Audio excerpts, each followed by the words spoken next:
The sky that day looked perfectly calm, the kind of peaceful blue that makes flying feel almost magical, and high above the earth, an Air Canada jet was cruising steadily with hundreds of passengers on board, each lost in their own world, some watching movies, some sleeping, some staring out at endless clouds, completely unaware that within minutes they would be part of a moment that aviation experts would later study for years.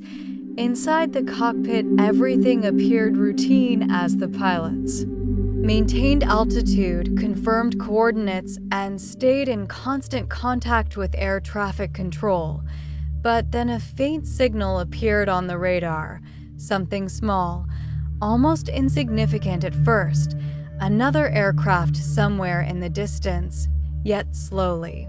Almost invisibly, that distant dot began to close in, and within seconds the calm atmosphere inside the cockpit shattered as a sharp warning tone pierced through the silence, the collision avoidance system flashing urgent alerts that another plane was approaching dangerously close, far closer than it ever should have been in controlled airspace, and suddenly every second started to matter as the pilots scanned their instruments, their eyes moving rapidly between displays while outside the windows there was nothing but thick clouds hiding the approaching danger. At the same time, somewhere else in the sky, another aircraft was also receiving instructions.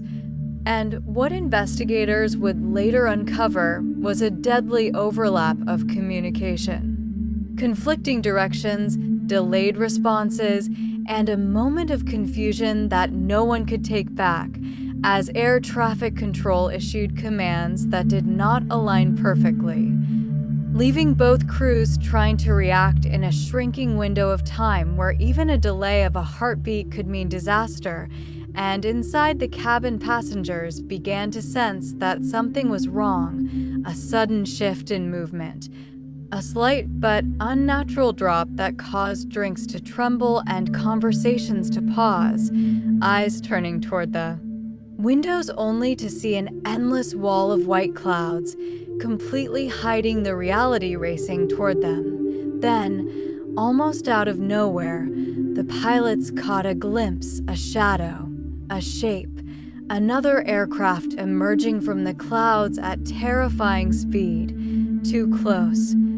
Far too close for any safe maneuver, and in that fraction of a second, instinct took over as both crews attempted evasive action. But the sky that had once seemed so vast suddenly felt impossibly small, leaving no room to escape, and then it happened, a violent impact. Not a full catastrophic explosion, but a brutal collision that sent shockwaves through the aircraft.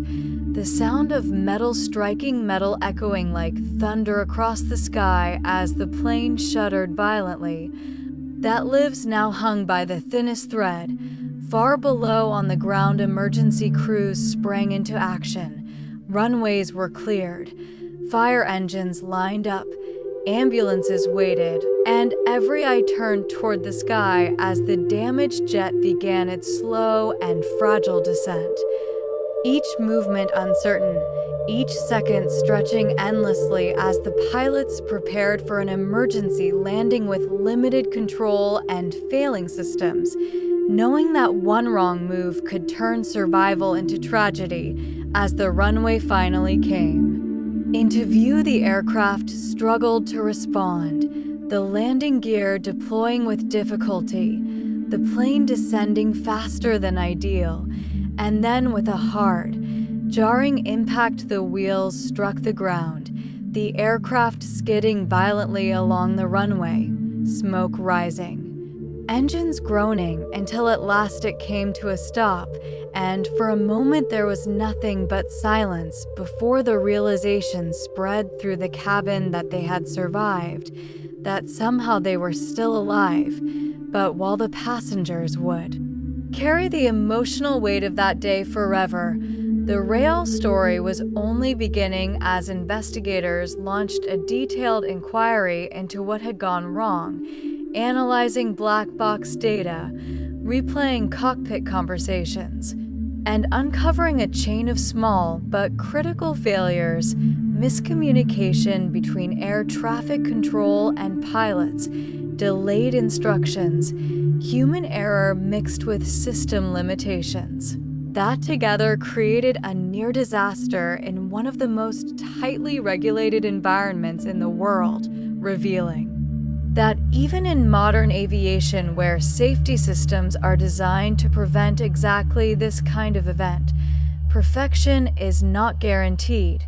The incident became a powerful lesson, leading to improvements in collision avoidance technology, stricter communication protocols, and a renewed focus on human factors in high-pressure environments.